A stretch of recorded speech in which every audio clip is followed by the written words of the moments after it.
Let us rise and join in the singing of the first stanza of our national anthem, and then remain standing for the invocation by Rabbi Seymour L. Esrog of Beth Israel Congregation, who is also a member of our religion faculty.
Lord of the universe, we ask your blessings upon these exercises this evening as we gather here in a spirit of joy, thanksgiving, and gratitude. We are grateful for the accomplishments of the years at our school, the friends which we acquired, the new ideas and knowledge which we received, the good deeds which we accomplished. Cause our graduates to realize that this is a moment of sharing with their parents who have been blessed with the gift of life, to experience the joy of seeing their sons reach this important milestone. The sharing of teachers whose dedication and devotion enabled the graduates to reach this evening's festivities. Grant, O Lord, that the gift of knowledge and the seeds of wisdom sown into the fertile minds of our young men blossom forth into beautiful flowers. May the knowledge imparted unto them be a stepping stone to the acquisition of greater understanding.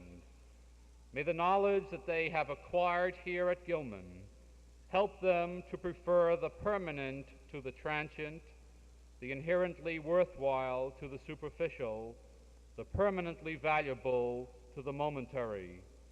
Endow them with understanding to select wisely and prudently the career that they shall choose for their life's work.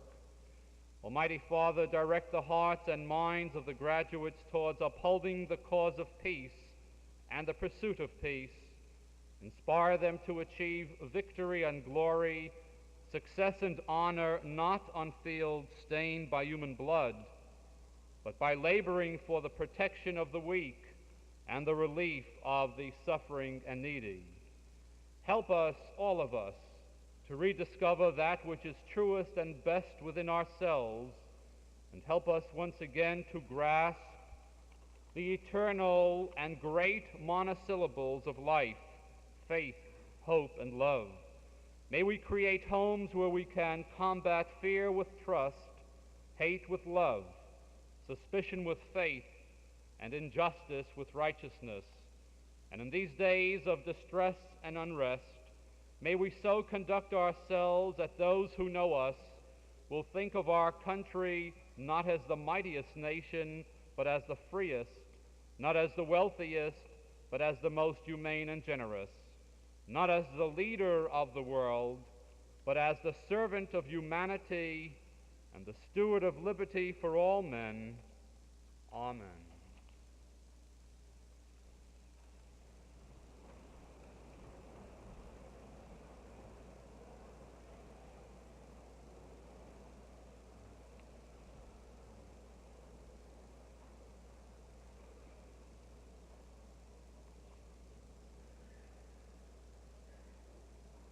On this 75th Founders Day, and the occasion when we celebrate the completion of studies at Gilman by an outstanding group of young men, it is fitting to emphasize the achievements of the class of 1972 and to pay tribute to their accomplishments. The highest degree of scholarly excellence in the graduating class is recognized by selection as valedictorian. It is an honor and a privilege for me to introduce to you a person who has not only achieved academic distinction, but is an individual who combines intellectual capability, organizational genius, and community involvement to an unusually high degree. It is my pleasure to introduce the valedictorian, Stuart Hill Thompson.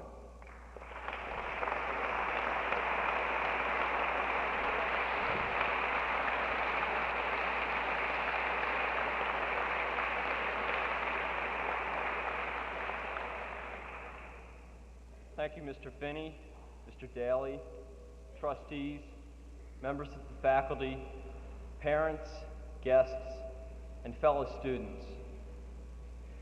Today marks the culmination of years of work at Gilman by this class. We have a right to feel proud of our accomplishments here as we look back over the years we have spent at Gilman. And I suspect this occasion does lead many of us to think about our past experiences at Gilman.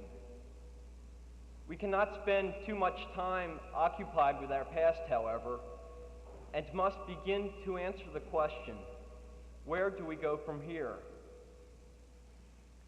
We must not forget that this occasion does not represent an end to our formal education, but a step from one level to another. We have finished our high school education, a very structured education in which most of our courses and activities were selected for us. Next fall, we will begin work in a less structured form of education. There will be few limits on what courses we study, how much studying we do, or whether we even show up for classes. Our free time will be available for us to use productively in any way we choose or to waste. We will have a great deal of control over our participation in the educational process, and we will be responsible for the success or failure of our college education. Perhaps a more important change will be in the way we live. We will be leaving our relatively secure homes with parents and other adults to guide us and to fall back on, and entering an environment where most of the decisions will be made by ourselves. We will have more control over our lives, but will be much more responsible for the way they turn out. The challenge we must face as we leave Gilman is that of directing our own lives, much more than we have had to do in the past. Before this can be accomplished, we must be concerned with the directions our lives take. We must recognize and respect ourselves as unique individuals with unique abilities and qualities. Only when we know this much about ourselves can we hope to make the right decisions governing our lives. It is here that the role of Gilman fits in. To help us face the challenge of a less structured life after Gilman, by helping us to know ourselves as individuals. One participant in a recent discussion of the Encounter program remarked that if only we knew who we were and what we wanted to do, we could learn in 1 year what has taken us 12. Of course, this is impossible, for a good portion of our 12 years of education before college is spent simply trying to find out who we are and what we want to do. How do we reach this self-knowledge, which is so important to our success in education? As with any philosophical question, there is no one answer. There are many different opinions, each with its own strengths and weaknesses. If we recall the major issues that students at Gilman were concerned with during this past year, we realize that many of them were simply an extension of the question of how one develops his individuality. From the petty issue of dress to the issue of a more time-consuming activity, athletics, we argued as to how much control Gilman should exercise and how much we should be making decisions for ourselves.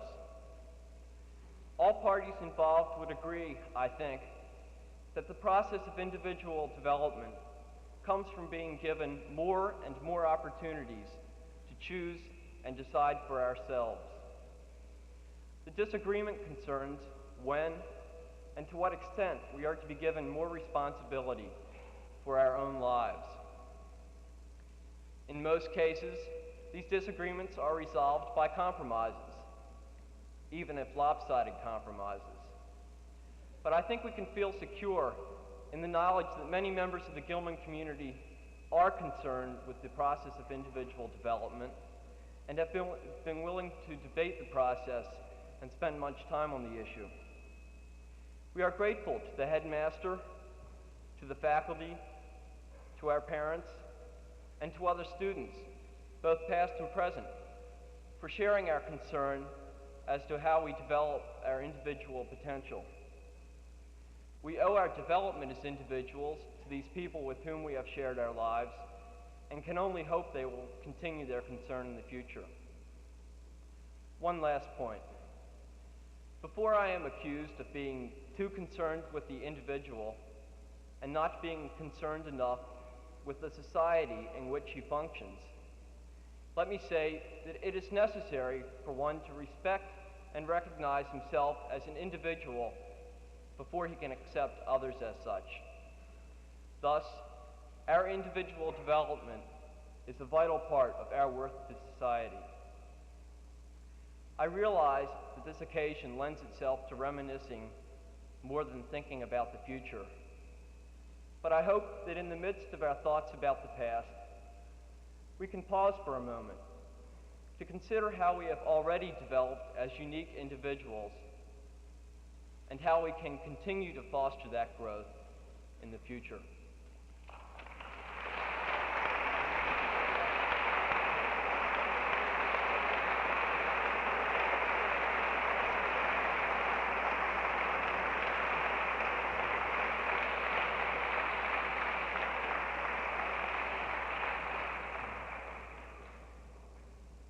It is now my great pleasure to introduce another individual, this one who, by virtue of both his elected position and his demonstrated leadership, is rightfully the spokesman for the senior class and the school. I give you the president of the class of 1972, who is also, by his reason of this office, president of the school, Christopher Lloyd Taylor.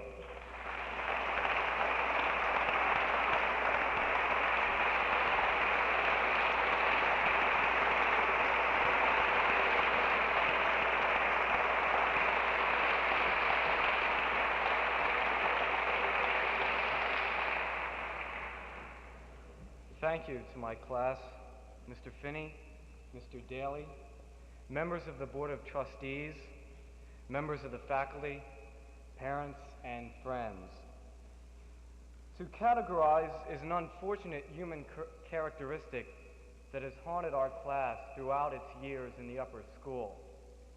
As human beings, we categorize people so that we may be better able to deal with them in any given situation, so that we may be able to respond efficiently in uncertain circumstances. If so, then why do we, the class of 1972, continue to categorize each other, given the familiarity that 6 years of interaction should have developed? Some of my classmates might answer, we don't categorize. After all, don't we all like each other? And herein lies part of the problem. Our class is hiding behind the shelter of class unity, as if by taking pride in that class unity, we abrogate all other responsibilities toward each other. Granted, we've come farther than many other classes in our appreciation for each other, and having reached this point, have still maintained our individual personalities. Unity with diversity is the way Mr. Finney has described us. Granted also that this balance is a delicate one at best. It is to our credit to have maintained this balance throughout the year. And it seems especially commendable when we recall that we endured the insecurities of emotional maturation, and as one might hear on television, we have become a better class for it. But I ask the question here, before we all run off to slap each other on the back, is better good enough? Why have we stopped here? Why have we not moved past merely liking each other? For there is definitely a step beyond that. We congratulate ourselves for getting together, and in the same breath, give up any further attempts at understanding and appreciating each other to any significant extent. We hide behind our unity, our so-called togetherness, because in doing so, we reassure ourselves that we are sensitive human beings and should therefore be considered special. But our class will never be special, nor will any other class on this stage be special, until we can stop categorizing, until we can stop labeling, filing, and stuffing people neatly away in little desk drawers, all the time self-righteously assuring ourselves of our own sensitivity. We consider so-and-so a friend, yet at the same time we think of him as a jock or a freak or an intellectual. It all sounds sophomoric, doesn't it? It reminds us of fourth form, those days of self-centered fragmentation we thought had vanished. Perhaps, as I mentioned a few minutes ago, some of my classmates would challenge the assertion that we still categorize. Consider then for a moment this incident. Last fall, about a week before Thanksgiving, it was the night of after the McDonough game, as a matter of fact. In a conversation with a fellow member of the football team, I discovered that despite his success during the season, he was upset. And he was upset because many people in our class continued to consider him a beer-drinking jock, despite his efforts to change that label. It wasn't that people didn't like him, just that his classmates wouldn't bother to look beyond the obvious. Is this our peculiar form of togetherness? How can we expect to function as rational human beings when we are so blindly devoid of insight? Our class will only be unified, only be truly together, and only be special when we divorce ourselves from this tendency to categorize. Our concern and appreciation for each other will be only superficial until we reject these habits of labeling. It's almost as if we've taken 3 steps and stopped, feeling secure that 3 steps are all we need to take, not realizing that one more, the most important and most difficult, remains. That fourth and final step represents a sincere and total appreciation of the complex personality of each of our classmates.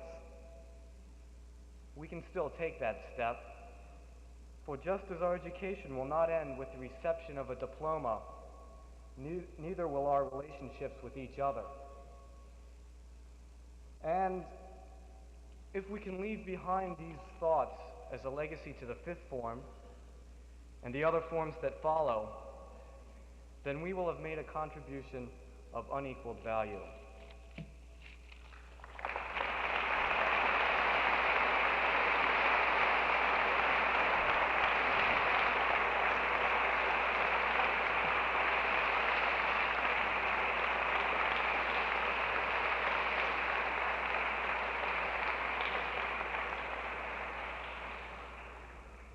Thank you, Chris, and thank you, Stuart.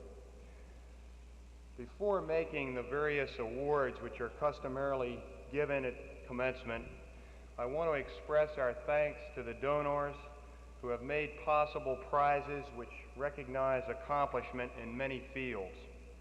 We have printed in full the data on these awards in your program because they recall for us families and individuals who have contributed much to Gilman through the years. I shall begin with the awards in the various branches of athletics. The Culver Football Cup is the large cup on the table to the left and is inscribed each year with the name of the best varsity football player in the opinion of the coaching staff. This year, the award goes to Peter Lyons Clifton George.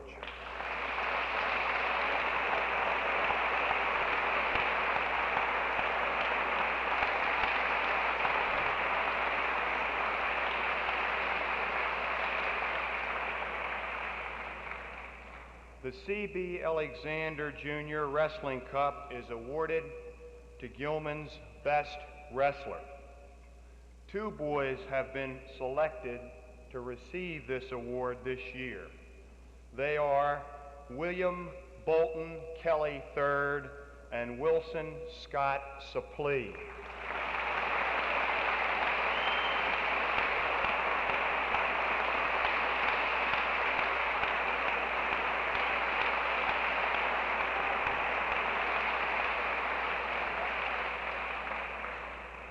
The Class of '39 basketball trophy is awarded to that player who best combines fair play, leadership, and skill. This year, the award goes to Richard Mark Grossman.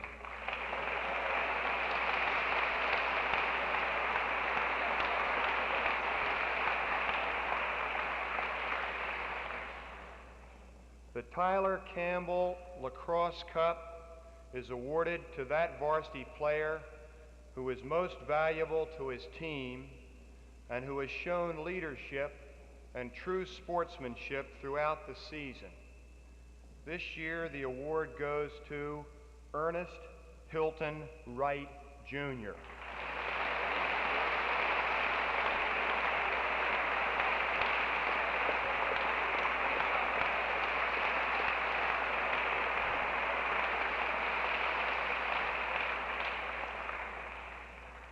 The Alumni Baseball Cup is awarded to that boy who has been of greatest service to the varsity team.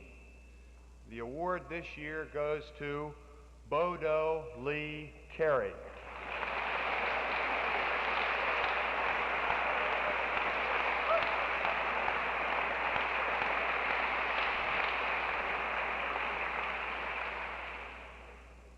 The C. David Harris Jr. Tennis Award is given to the player whose ability and dedication have made the greatest contribution to the team. For the third consecutive year, the award goes to Stephen Joseph Laporte.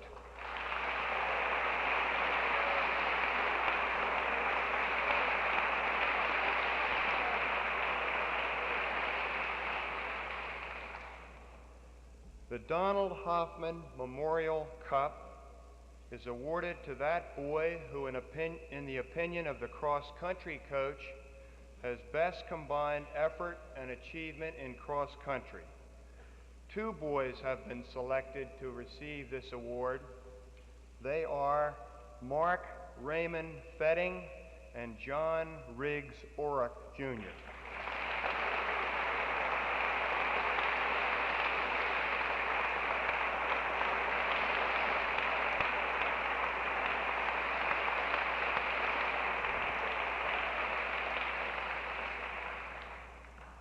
The Dr. Philip Whittlesey Soccer Trophy is awarded to that boy, in the opinion of the appropriate coaches, who has made the greatest contribution to the school in his soccer participation. The award this year goes to Angus McLeod Mars Gephardt.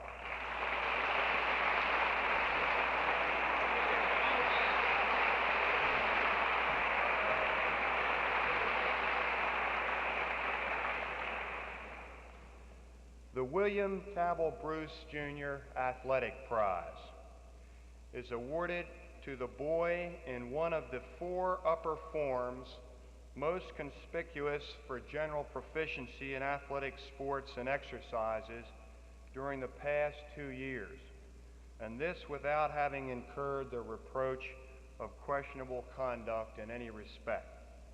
This year it gives me great pleasure to present this award to Peter Lyons Clifton George.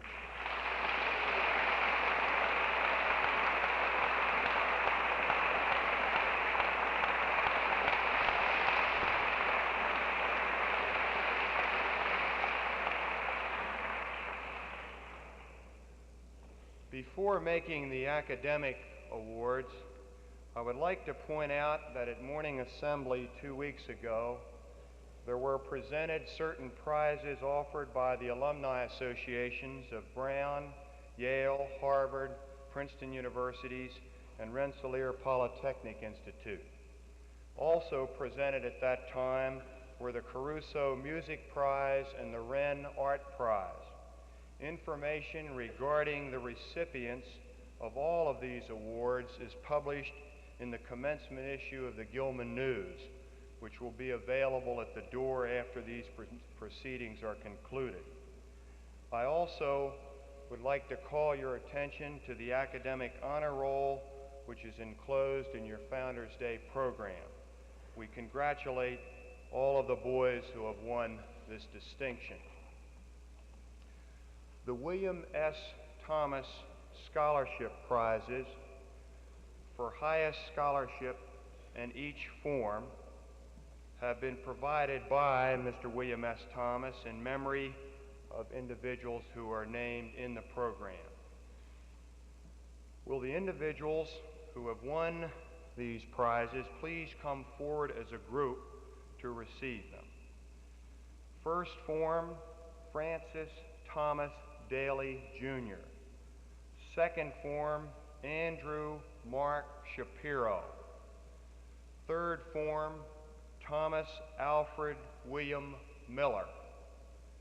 Fourth form, Peter Armistead Bowie. Fifth form, Bernard Roycroft James. And sixth form, Stuart Hill Thompson.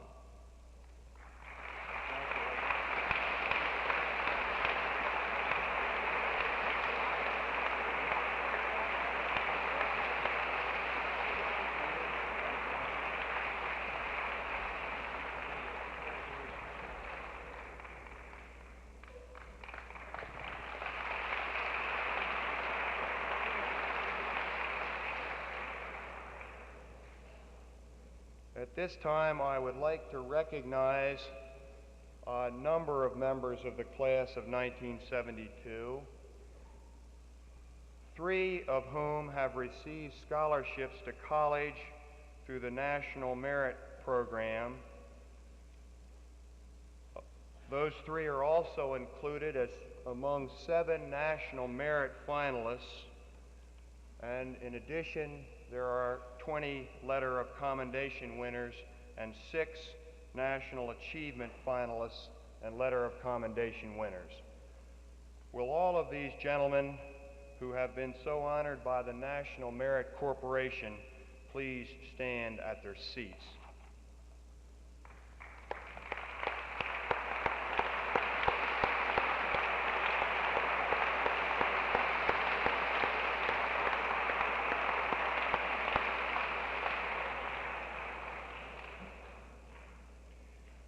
We come now to prizes for various activities. The first 2 awards are to underformers, and I ask these boys to come forward as their names are read. Our literary magazine, Vantage, awards a prize to that first or second former who submits the best piece of poetry. The prize this year goes to a second former, John Jark Bem, Jr.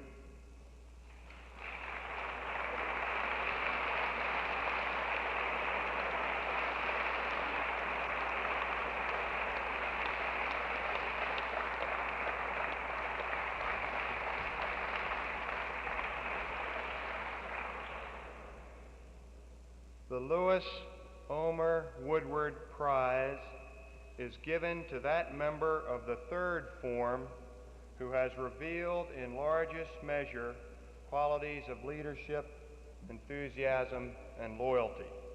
It is awarded this year to William Whittington Harwood.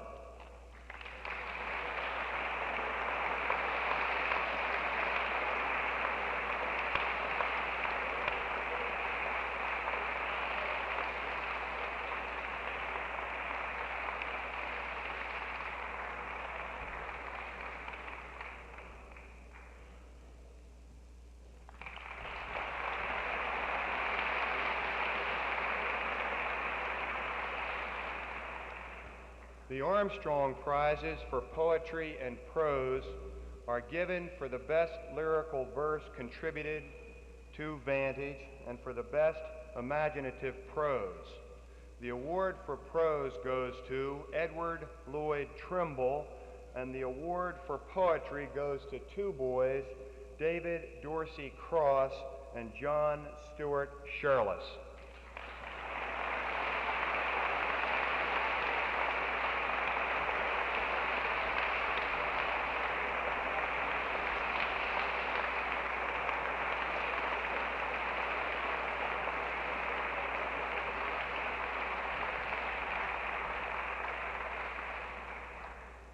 The Elizabeth Woolsey Gilman Prize is for the best examination on books, the reading of which is not required as part of the school curriculum. It goes to Edward Lloyd Trimble.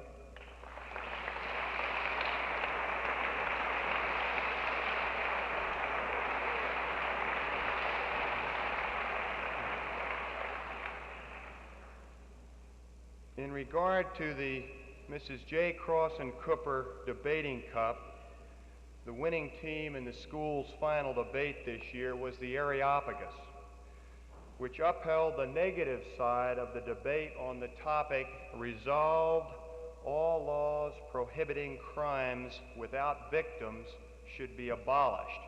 This presupposes that the person committing the crime shall not be considered a victim.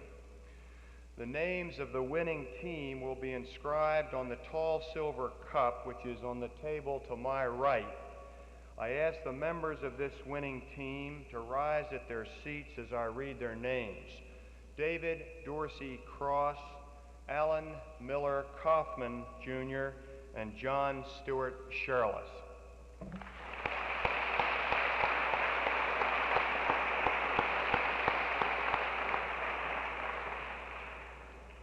The Dr. John M.T. Finney Senior Debating Prizes are awarded each year to the two outstanding speakers in the annual school debate. They are given this year to first speaker, David Dorsey Cross, second best speaker, Christopher Lloyd Taylor.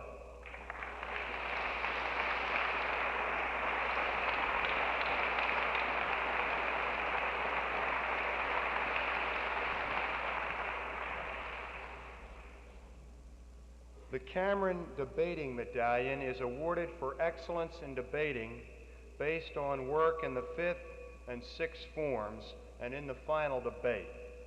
This year, the award goes to David Dorsey Cross.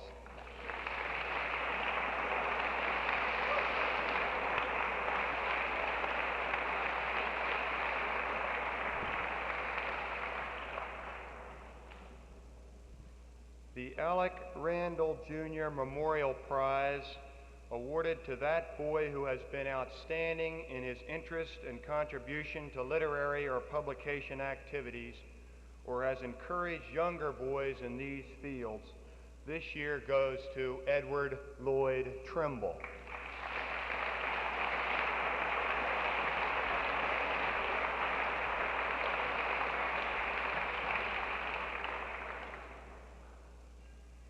The class of 1952 Drama Prize, awarded each year to that member of the graduating class who has shown exceptional interest and aptitude in dramatics during his school career, goes this year to David Dorsey Cross.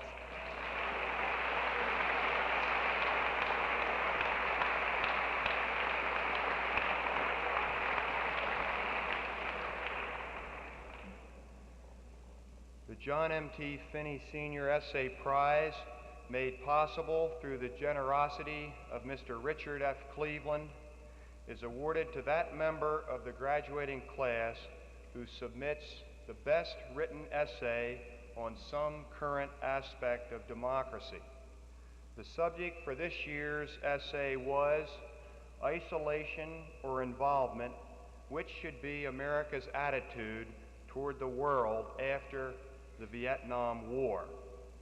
This award goes to Lester William Schulteis, Jr.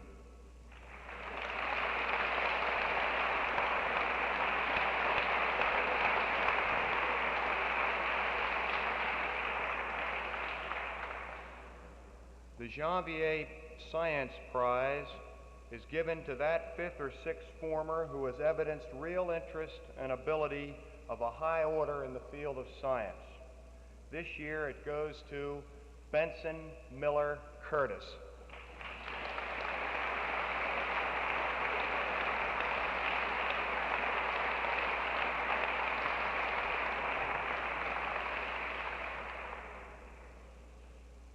The Herbert E. Pickett Prize for General Proficiency in History is given to the boy in one of the two upper forms who has shown the greatest general interest and proficiency in history, as displayed not only in the classroom, but outside as well. The winner is Alan Miller Kaufman, Jr.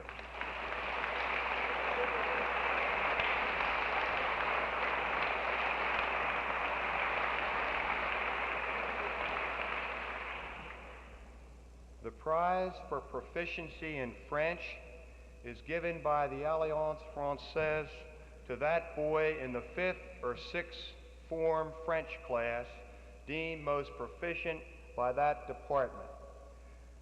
You can tell by my pronunciation that I am not in that class. This year, the award goes to Scott Lane Sherman.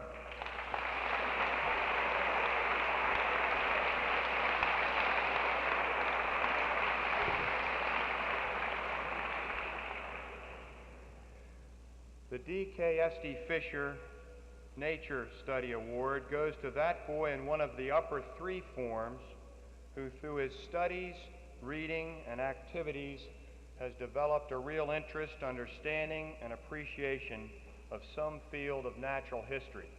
This year, for the second time, the award goes to Walker Ward Abel.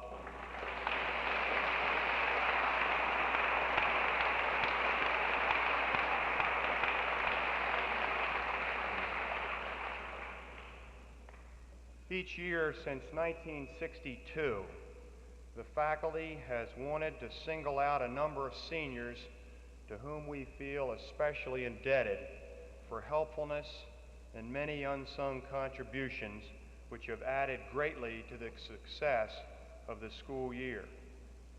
In spite of the risk of omitting a number of boys who are also deserving, and because of the significant contributions of the young men who make up the class of 1972, I would like to present, on behalf of the faculty, etchings of the school as an expression of our appreciation.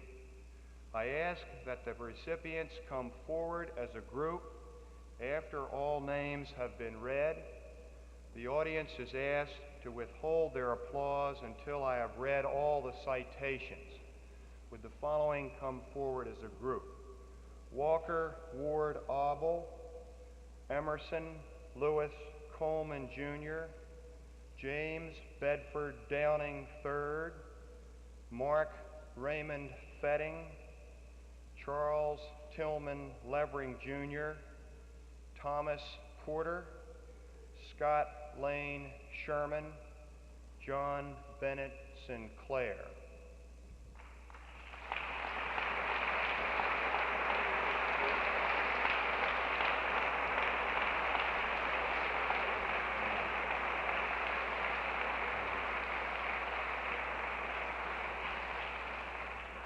If you all do not mind and the faculty feels strongly about this, I'd like to read the citations.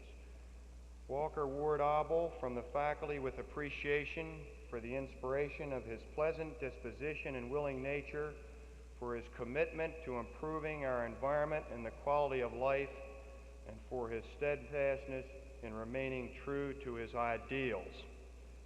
Emerson Lewis Coleman, Jr., from the faculty with appreciation for his stalwart and modest character, his courage, his high sense of integrity, and his many acts of thoughtfulness and service to others.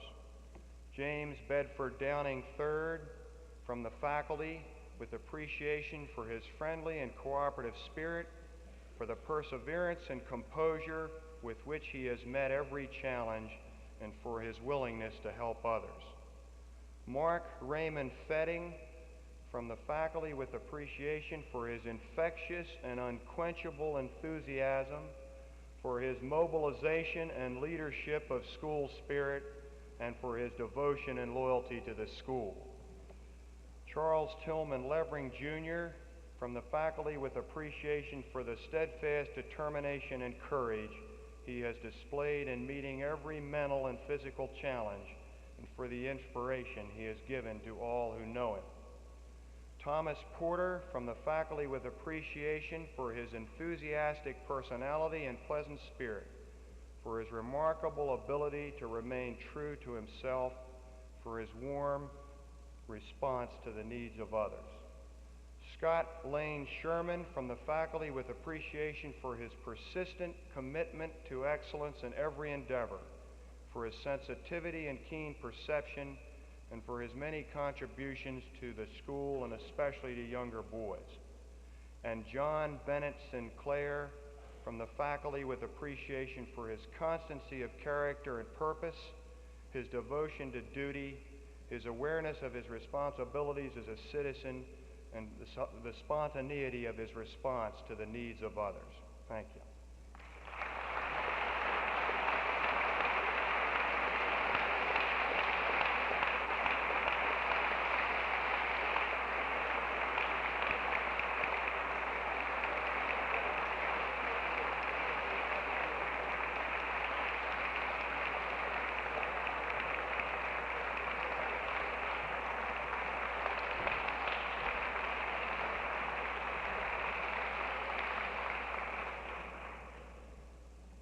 The Peter P. Blanchard Award goes to that boy who, by his cheerfulness, in many ways has greatly contributed to the successful and pleasant life of the school. The award this year goes to two boys, Angus McLeod Mars Gebhardt and William Everd Masseth, Jr.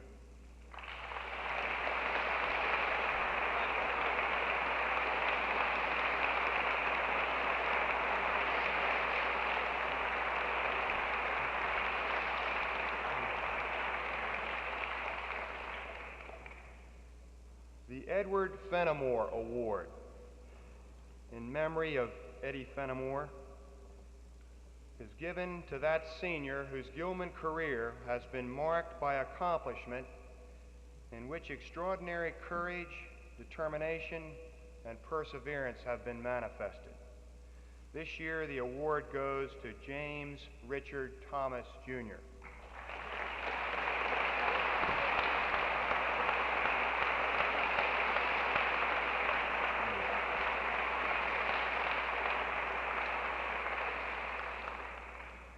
The Daniel Baker Jr. Memorial Award, established by the late Dr. Mason F. Lord and continued through the generosity of the family, is given to a member of the graduating class who, through service and by reason of his life and character, has contributed to the general welfare of this school. The award this year goes to Edward Lloyd Trimble.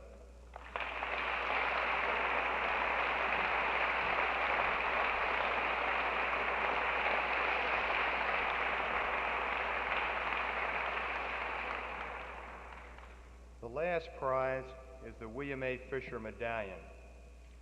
It is given to a member of the upper fifth or upper sixth form who have been in the school for 3 consecutive years. The medallion is awarded to a boy of high scholastic standing who has rendered the highest service that can be rendered the school by leadership based on the influence of character. It gives me great pleasure to award this, the William A. Fisher Medallion, to Christopher Lloyd Taylor.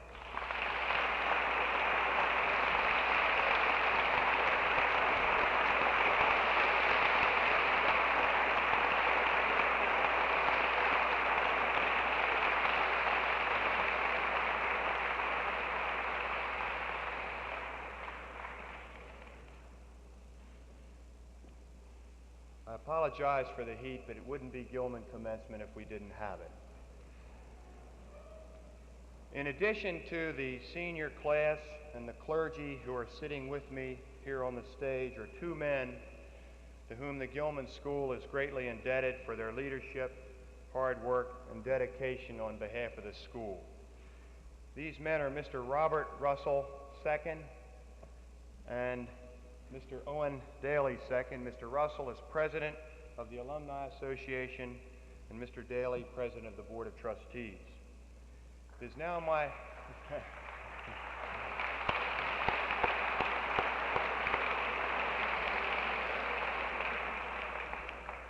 that sort of a slip could probably cost me my job, but it is now my pleasure to call upon Mr. Daly for a few words. Mr. Daly has been a member of our Board of Trustees since 1951. He succeeded Dr. I. Ridgway Trimble as president in 1969. I could say many things about him.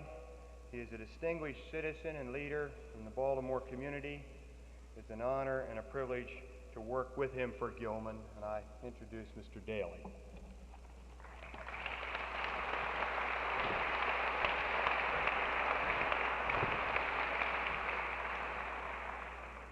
I have to agree with Mr. Finney, a little warm. It's about 5 degrees hotter up here than it is down there. So with that in mind, I'll move swiftly.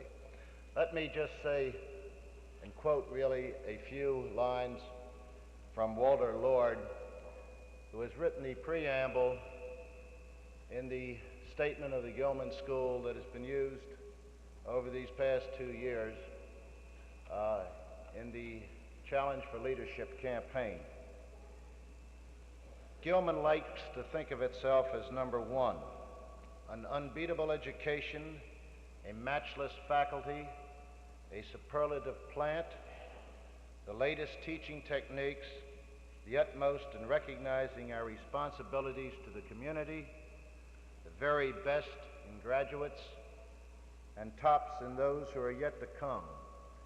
In leadership, in all these we claim. It's nice to feel we're number 1, but there's a price too. If we really want a superb faculty, if we want to meet what others, we have to meet what others are willing to offer.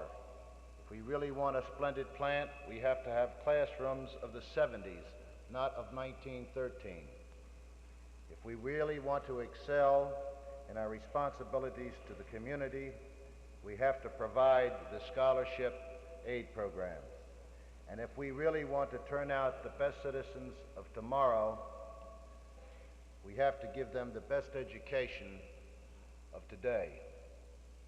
And basically this is what, once again, we have done, but not without the dedication of a great faculty.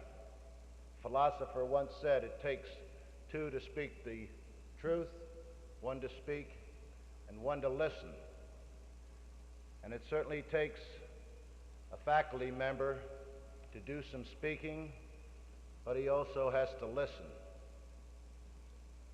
He has to reason, but he has to be reasonable. He has to be creative, but he also has to be critical. And these, to you, the parents and the students, you recognize that 8.5 months out of the year, in most of their waking hours, that the young men in this school are under the influence of our faculty from 8:30 Monday morning, usually until 5:30 Saturday afternoon, and some unfortunates maybe on Saturday morning. But a faculty is the bedrock of any institution, and if an institution is going to continue to progress, it must have a dedicated group of men and women who will strive for excellence in what they do and will demand excellence in what they teach. We're doubly blessed, I believe, in this school to have such an exceptional headmaster and certainly to have a dedicated and committed faculty. It is they, along with the parents at home, who give not only influence but purpose to these young men. Our faculty is undoubtedly our greatest asset. They are a unique group. They are teacher, coach, advisor, analyst, and friend. So today is really not only a compliment to this outstanding graduating class, it is certainly a compliment also to the faculty who have once again made this day possible. We do wish you all to have a pleasant, and we hope a fruitful summer, to bring back again the experiences that you will have this summer for next year. And from all the students, the parents, the trustees, we'd like to thank you again for a job well done. Thank you.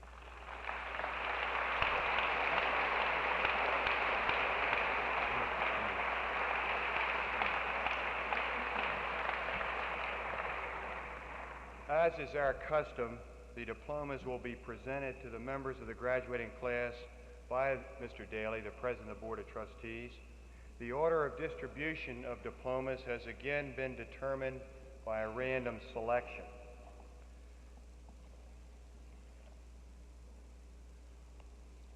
Thomas Dennehy Washburn, Jr.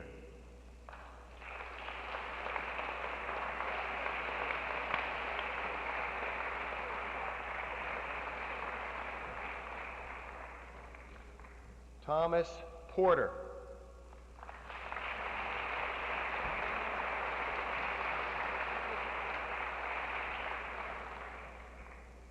Jeffrey Quayne Coker Burke.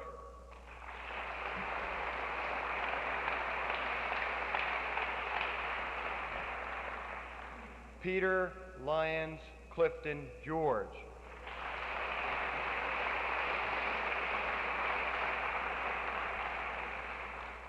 Donald Gordon Carroll.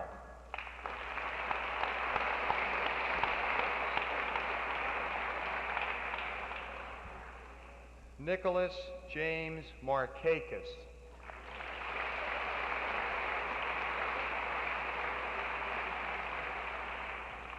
Ross Ainsworth Deardorff III.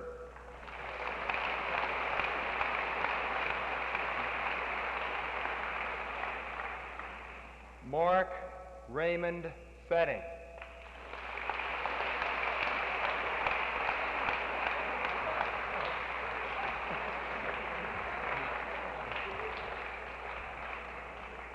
Russell R. Monroe.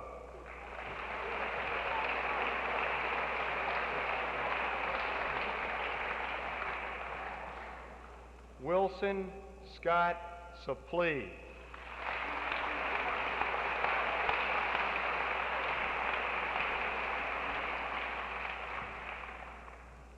Henrik Friedeline Michael Vanderloos.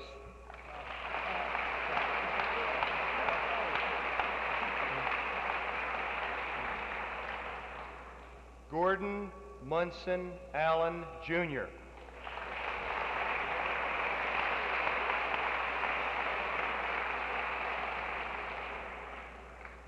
Roger Wainwright Bowie, Jr.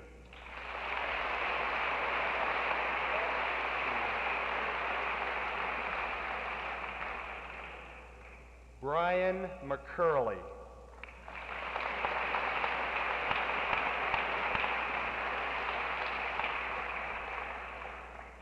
John Raymond Hargrove, Jr.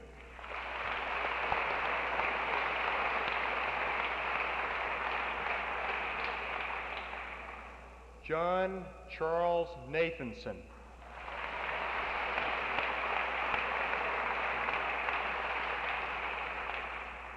Lester William Schulteis, Jr.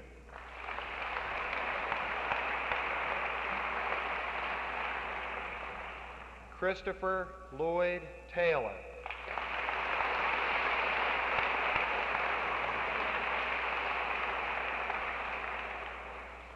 Lloyd Edward Bonife, Jr.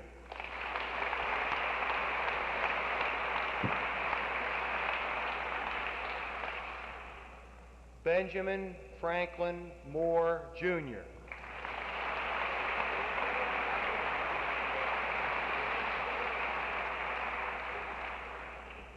William Sherborne Yardley.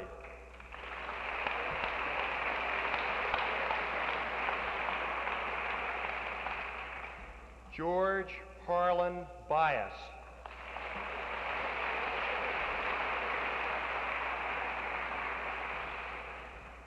Michael Stephen Karras.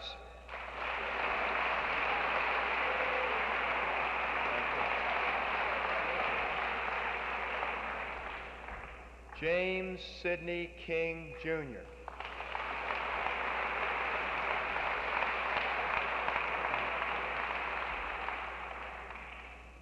Edward Leo Cochran, III.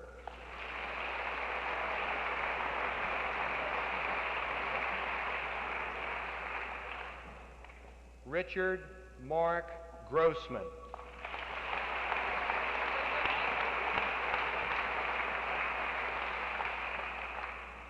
Scott Lane Sherman.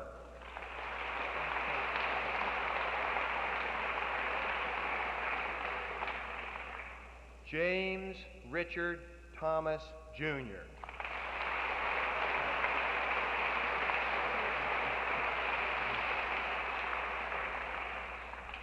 Stephen Cooper Brown.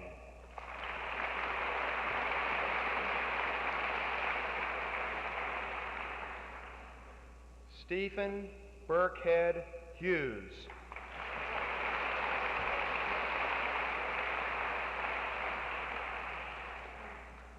Stephen Joseph Laporte.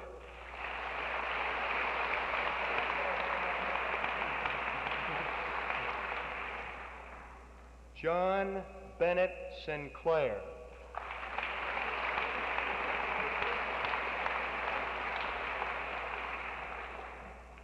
Ernest Hilton Wright, Jr.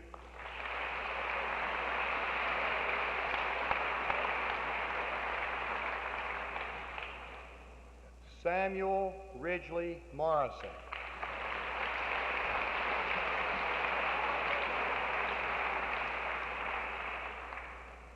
Angus McLeod Mars Gebhardt.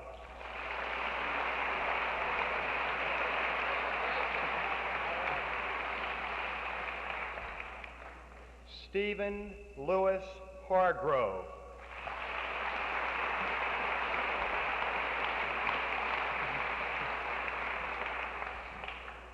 Charles Tillman Levering, Jr.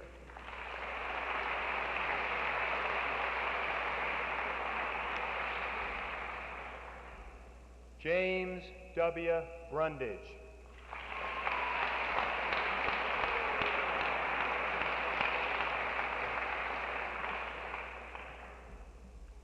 William Bolton Kelly III.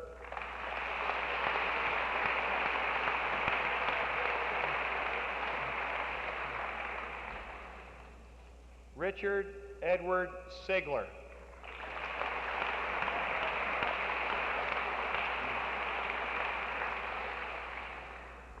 Arthur Thomas White.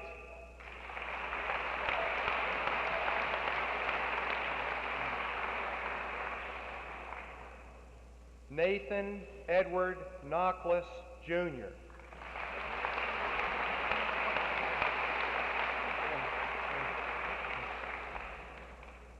Benson Miller Curtis.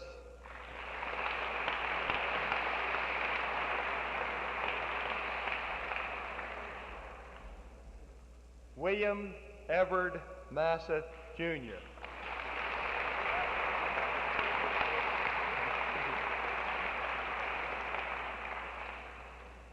Jeffrey William Menzies.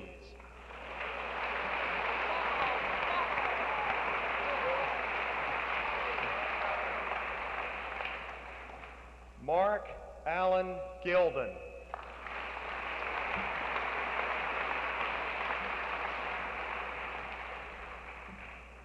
Henry Joseph Butler, Jr.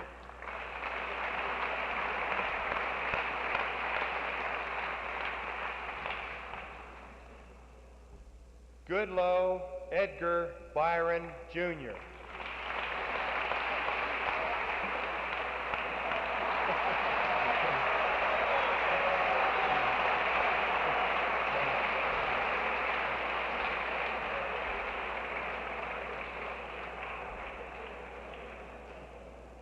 Once an actor, always an actor. Bodo Lee Carey.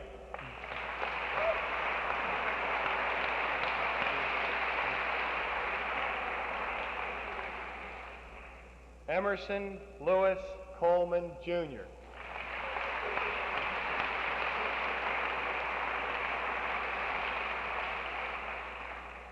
Douglas Anderson Flagle.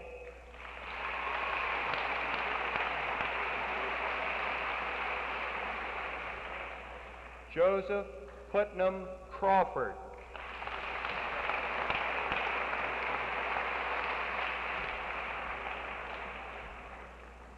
Alan Miller Kaufman, Jr.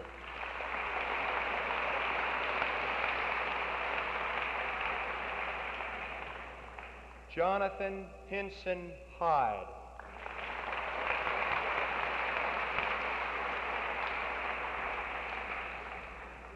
Henry Hollingsworth Startsman III.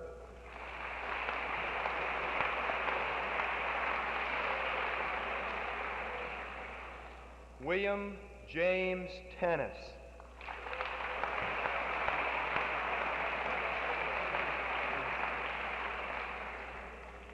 Robert McIntyre Stewart.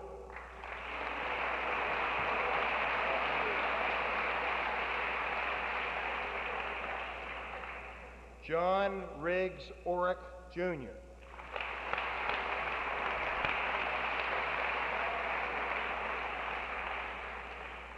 Walker Ward Obel.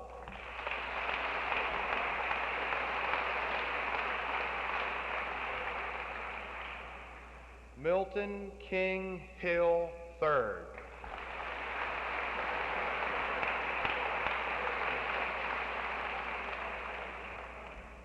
Charles Carroll IV.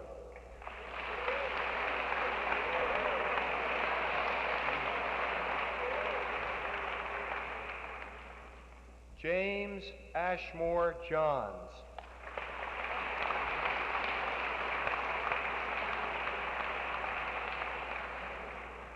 Bruce L. Rosenberg.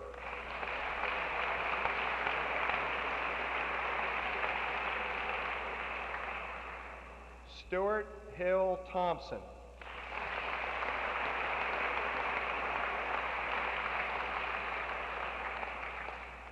John Edgy Russell.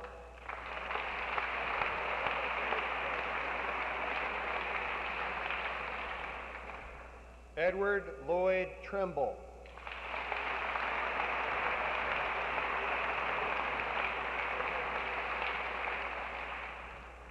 James Bedford Downing III.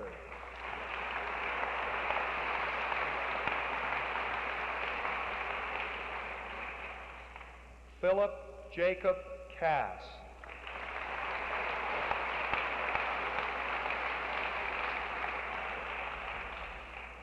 Brandon Osborne Cushing.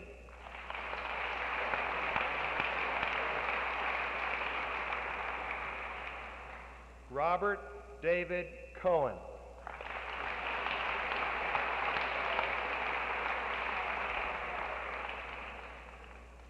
Stephen Patrick Michaels.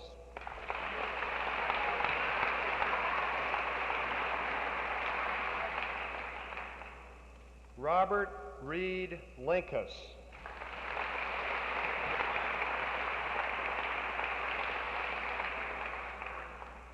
John Stewart Sherlis.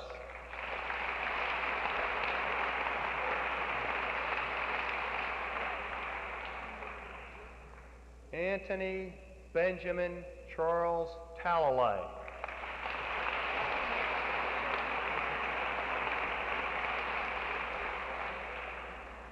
David Dorsey Cross.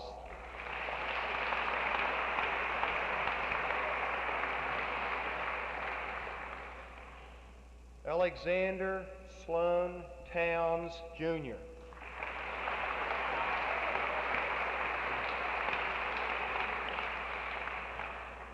Dennis Gene Foster, Jr.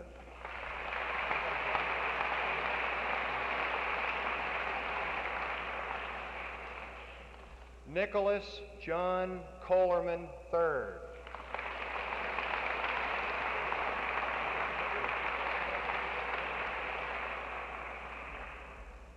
Vernon Milan Smith, Jr.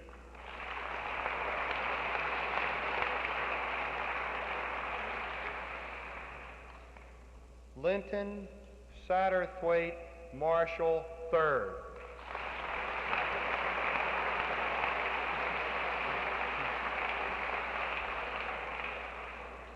John Spencer Flanagan.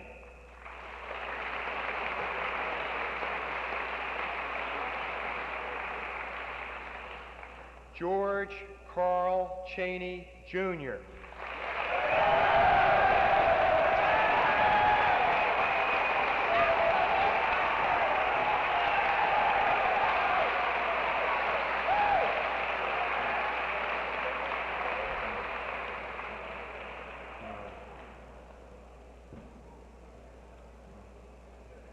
Now I would like to call on Edward Lloyd Trimble, who has requested time for a special announcement and presentation.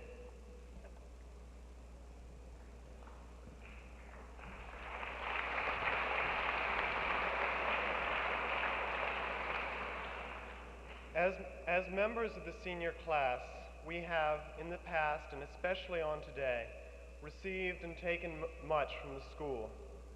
Now it is our turn to do a little of the giving. I stand here as first and last captain of the Gilman It's academic team. And I call upon the other three captains and playing members of the team to come forward: Alan Kaufman, Tom Porter, and Chris Taylor.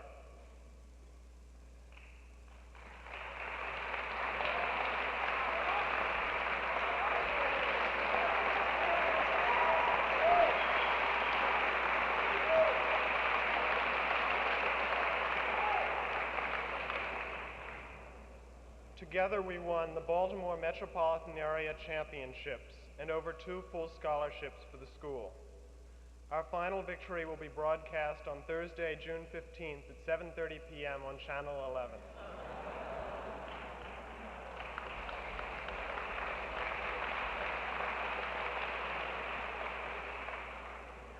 At this point, we would like to make 3 brief presentations to the school. and I ask that you hold your applause until the end. First, the trophy we won as Baltimore champions.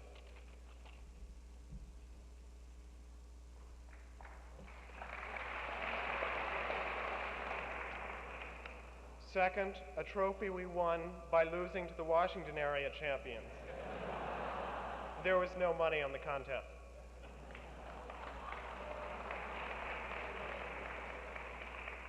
And third, more significant than trophies in these financial times, the last installment of our winnings, a check from Giant Food Stores for $1,000 to be used for scholarships.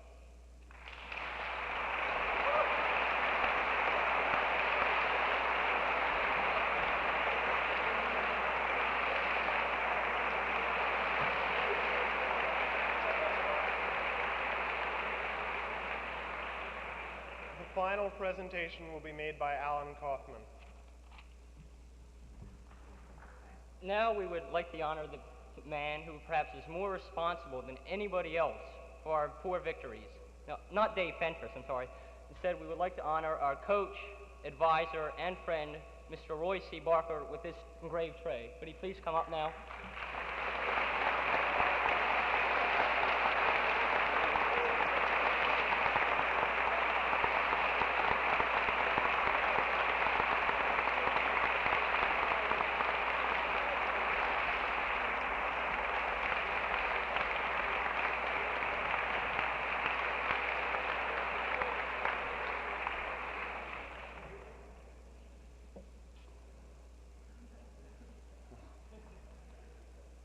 The spirit in which the presentation was just made to Mr. Barker, I think most typical of the class of 1972. Not only has it been a genuine pleasure to associate with this group of young men in a variety of school and class endeavors, but the collective school spirit and spontaneous enthusiasm that have become characteristic of their every endeavor have had a very positive and wholesome effect on the entire school. And while I respect President Taylor's remarks completely, and I think he's speaking to all of us, not just his classmates, I would believe myself, and I know I have the support of the faculty, that this group of young men behind me on the stage have displayed an unusual amount of unity as well as respect for one another as individuals. As we on the faculty begin to reflect on the 1971-72 year just completed, we clearly perceive that the year has been a most enjoyable and pleasant one. And there's not everyone who can say that. We perceive this in spite of the hectic days, which are an inevitable and necessary part of the life of any educational institution which is properly seeking growth and solutions in today's explosive world. It is interesting to note, and I'd like to call attention to this in particular, that there was a time when we on the faculty expressed concern about this class and the group of young men who are a part of it. The very diversity of talents, interests, and backgrounds represented here seemed in times past to be pulling its membership apart into cliques and groups with little apparent understanding and appreciation for one another. Not only were we concerned about the apparent lack of class unity, but what we thought might be a negative effect on the rest of the school. I believe that the class of 1972 has found that the welding together of individual and community concerns to produce a healthy and productive atmosphere just doesn't happen. It must be developed and repeatedly nurtured through positive and consistent effort. I think we sometimes forget that. In life, one soon finds that it is much easier to tear down a climate of mutual respect and concerted effort or even to allow these attitudes to dissipate through complacency and inaction than it is to build them up.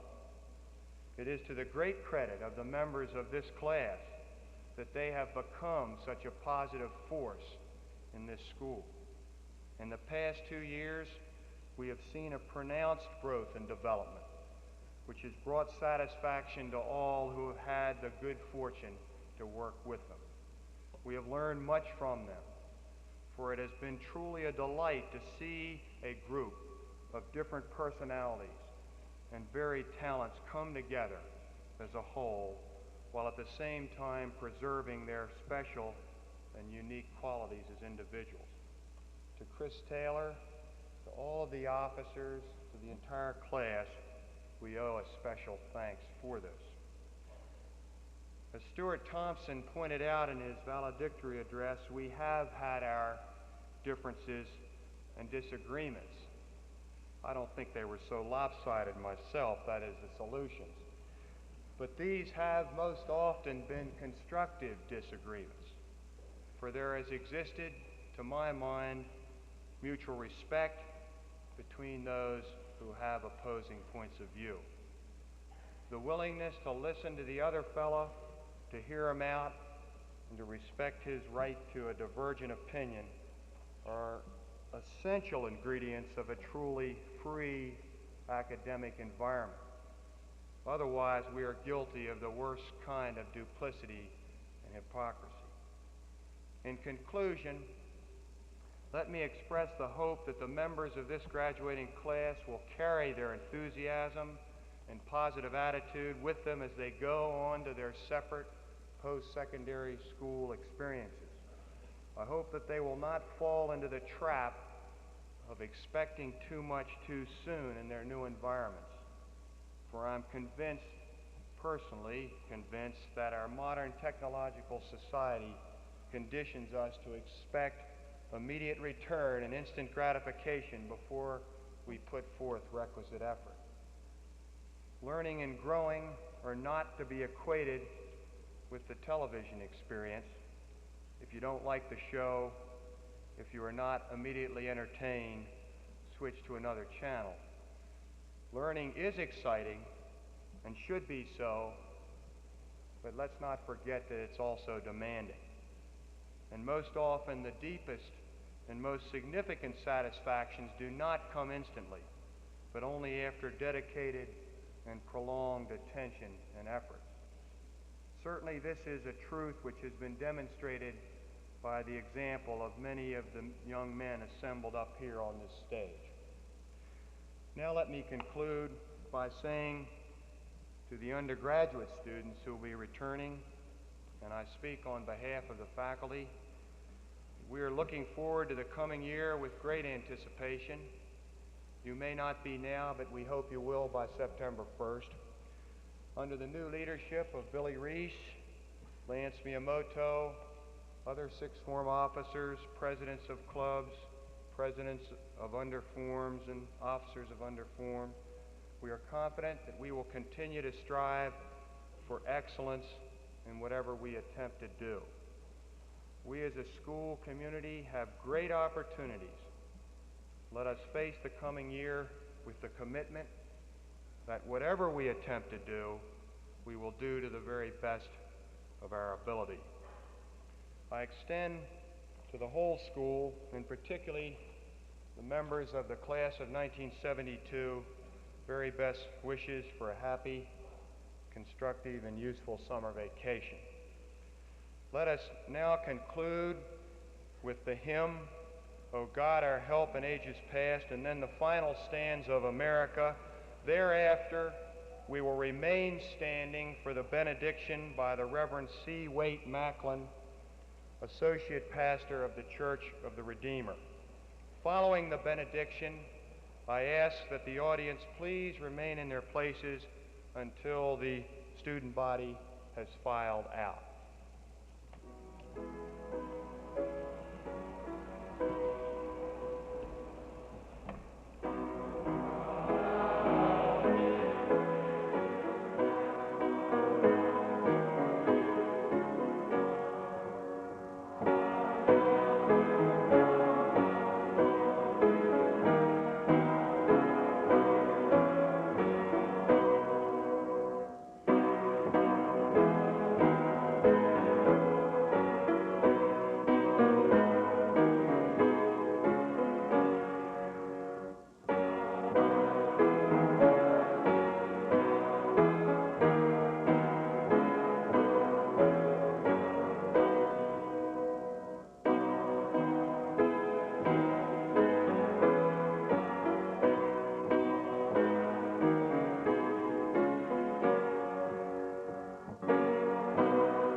In leaving this place, let us see ourselves not so much as the hope of the future, but the truth about the present, realizing that right questions about life are incredibly more important than right answers, knowing how to receive as well as give, understanding in our deepest places that people are so much more important than property, that being able to feel is just as valuable as having knowledge, that being able to laugh at ourselves and knowing how to cry is a sign of real strength. And may we forever work at tearing away those masks that cut us off from others, so that all that we are and all that we do will help every person be more open, more tender, more honest, more loving, and more human. And may God bless us and keep us, make his face to shine upon us, and grant us continually a new sense of what is good, strong, beautiful, and caring, tonight and forevermore. Amen.